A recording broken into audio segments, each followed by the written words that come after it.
Company mergers and acquisitions are raising in popularity in the market because of the accessibility, the flexibility, and the goal to provide better fulfillment of consumer needs and more room to grow for product development and innovation. For those reasons, we oppose. Among the many things coming from Prime Minister, we get two main ideas. Firstly, that the merger acquisition is unjust on the basis of company capitalism, therefore harming the competition and opportunities for smaller companies, as well as the basis of consumer and worker breaches and violations of privacy and etc. The first point before we move on is that I'd like to clarify that the fact that PM frames the debate in such a way that we are then unable to get a portrayal of the inherent benefits of the merger and acquisition from her speech, in that she frames the debate, and I quote, a merge of acquiring one company into another to create profit gain in the expense of consumer privacy and protection, or something like that. It's important to understand that the setup of the debate in such a light makes responding quite difficult. Instead, opposition wants to approach this debate by giving accurate picturization of status quo that brings the question, why in the very first place, if these companies very much so hinder or breach consumer privacy or the market, are they still in high demand, right? But first independent rebuttal for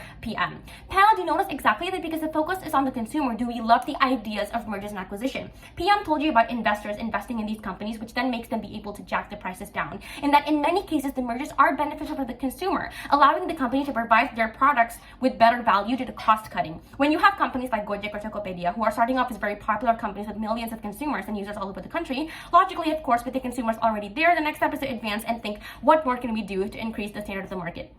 Do notice that this in itself is able to continuously attract consumers and give them better benefits in the market, right? Where your efficiencies and productivity should translate to lower consumer prices, then you attract much more people in the market, then you have a broader product offerings and distribution that improve consumer accessibility. She tried telling you about the inherent harms towards dominance, but we have to take into consideration the important fact that dominance is relative and subjective to time and market demand, meaning that Gojek and Tokopedia, for instance, is okay to unquote dominate the market now because it doesn't bring inherent harm, because those two companies do not own the main power to transportation or chain of product services, right? You have Shopee, Lazada, who are competing on their companies in the platforms. So even if they merge, it's even better because it triggers like a chain of better flow of competition, because you're constantly having companies competing and raising the standards in and of itself. Three things left to mention. First, I'm going to talk about the basis of capitalism. Second, I'm going to talk about the violations of right for workers and the breach of consumer privacy. And thirdly, about our exclusivity. But on capitalism, I think it's not possible to say that all mergers are either all good or all bad, right? This is entirely case by case. Oftentimes, mergers help to strengthen companies that individually would not survive. But yes, we can see that sometimes mergers destroy smaller companies. Some mergers do lead to worker violations due to the large scale of the company breach in itself. But other mergers help improve these violations, right? At the end of the day, it depends on which company we're talking about and to which policies and regulations that they have. Because the thing is, if we just run this debate with the opposite of PM's speech, then it just becomes a debate of he says, she says. But we don't want that. Okay, let's run through opposition's case, which basically holds opposition accountable to defend capitalism. Two reasons why we defend it. First, we think that capitalism actually triggers good competition in the market. Notice that companies such as Gojek or Instagram, basically all of these companies that are big now, used to be products of capitalism themselves, right? Used to be smaller industries. Because of the capitalistic mechanism is that if you're not good enough, then you're not going to make it in the market. This is why these companies forced to be more strict, and they do more research in the interest of consumer and the market flow to then make a betterment of their products and the quality of that to then quote unquote dominate the market. And because of that, new products are going to be there every day because they need that to survive. And what that creates is a benefit in the form of incentive and opens up new market, because when we have a new innovation, you're going to open up a new market. Gojek at first was only picking up and driving someone, but because in Indonesia you already have Bluebird taxis, for example, that wasn't enough, they needed more. And the capitalistic benefit in that mechanism is that they're able to push themselves to be more creative and change their system more towards the market, right? But secondly, it's highly beneficial for the consumer because the consumer is then provided with so many options from many companies. Therefore, it doesn't change when you have one big parent company acquiring smaller companies, or you have individual companies. The terms of services and how they do it is the same. The only thing consumers care about is the quality of the product that they buy and the price, as well as the accessibility. This is why people are so invested and interested in merged companies that provides lower prices for them in the market. And as for ideas of toxic capitalism, like companies explicitly harming their competition, we think that it's very less likely to happen because of a simple reason, right? And that companies will be too afraid to not proving good services to everyone or to lose their customers. Because if you're going to lose customers, therefore you're going bankrupt. Especially now that we have media power and social media to correct that, which brings me to my second point on violations of right for workers and breach of consumer privacy. But on worker rights first, do you notice that we can see that workers are very important and vital in itself because they keep the company running, right? Which is supposed to be none, which unfortunately the mistreatment happens now frequently than which should help, which is none. The moment Facebook and Instagram merge together, though, is say that Instagram has violated certain rights, Facebook is then there to correct that. That creates something called the correction mechanism that we have that proposition doesn't have, and that we think it's absolutely justified the moment the acquisition or merge of certain companies can then lead to better control of violations. In the terms of acquisition, for example, right, the parent company are most likely companies that are bigger and more successful, therefore more accredited and safe in comparison to the smaller companies that they acquire.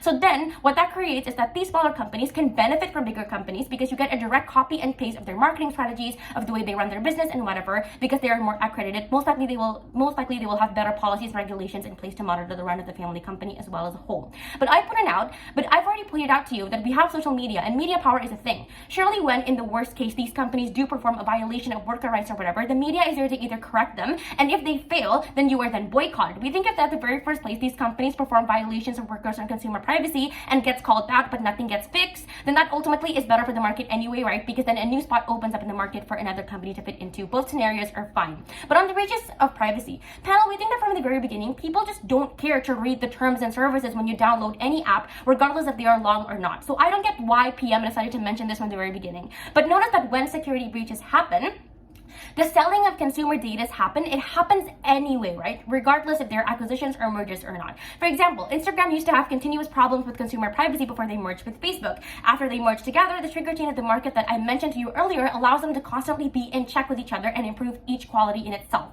But even when privacy violations happens, because they are such big profile companies in the public eye, it usually gets resolved fairly quickly because again, they don't want to lose consumers. Overall, I find PM's analysis about companies selling data and always breaching privacy is contingent in itself, meaning that it's less likely to happen when you get such a secure partnership. But on the problems of people having nowhere to go once the main company does something wrong, look, I've already mentioned to you how dominance is contingent to time and market demand on media power and just how big the competition market is in itself.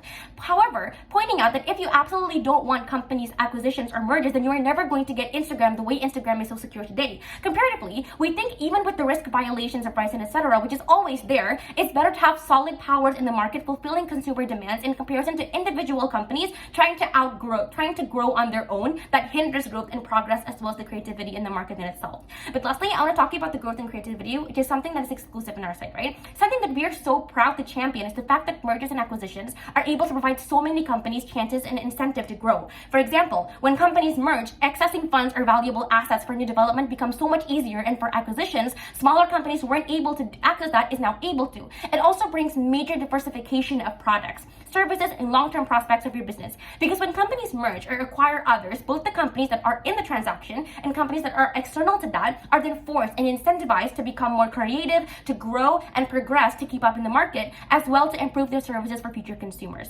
Furthermore, that creates an increase or elevation of the standards of competition, therefore creating the best consumer experience possible. Overall, we think that after weighing and doing a cost-benefit analysis of what mergers and acquisitions are actually harmful and what the benefits that they can do is, what we find at the end of my speech is that the harms that PM mentioned to you are bound to happen and are bound to be in the market regardless of mergers and acquisitions, in which we think that the benefits that they bring is able to then overweigh the scale and tip that off. So we're proud to oppose. Thank you.